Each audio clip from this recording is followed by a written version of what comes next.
আজকে সে যখন তোমাকে অপমানিত করছে, অসম্মান করছে বারবার, তার মানেই হচ্ছে যে এইবারে সে তোমাকে না পছন্দ করতে আরম্ভ করে দিয়েছে। একটা জিনিস বড় পরিষ্কার বুঝে রাখবে যে মানুষ তোমাকে না পছন্দ করতে আরম্ভ করবে প্রত্যেকটা কাজের থেকে, তখনই সে পরে গিয়ে তোমাকে অপমানিত আর অসম্মানিত করে এবং বারবার করে। একবার যদি কেউ করে তাহলে তো সেটা বোঝা যায়, কিন্তু যদি সেটা বারবার করছে তার মানে সেটা তার অভ্যেসে পরিণত হয়ে গেছে।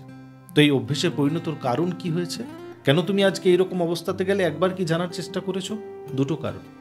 কিছু এরকম কাজ আছে যেটা সেই মানুষটি তোমাকে জোর দিয়ে করাতে চায়, ভুলিয়ে ফুসলিয়ে করাতে চায়, বা সে চায় যে তুমি তার মতনই 100% এক্স্যাক্ট ডিটো কপি হয়ে যাও। কিন্তু মানুষ তো ভিন্ন, মানুষ তো একের ওপরের মতন একই রকমের থাকে না।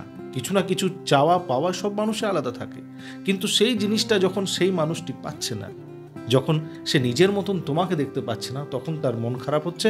আর তারপরে দেখছে যে এই মানুষ তো শুধরাবে না, তাহলে তাকে অসম্মানিত, তাহলে তাকে অপমানিত করা যেতেই পারে, আর সেটা তার অভ্যেসে পরিণত হয়ে গেছে।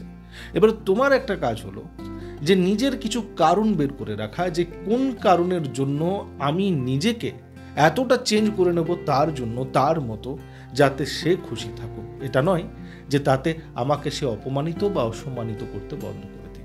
যদি তুমি নিজের শুধু জিনিসটা দেখতে আরম্ভ করবে যে আমাকে কখন সেই বাজে কাজগুলো করতে বন্ধ করবে, তখন কিন্তু তুমি সেই যে কারণগুলো সেগুলো ঠিক মতন খুঁজে পাবে না।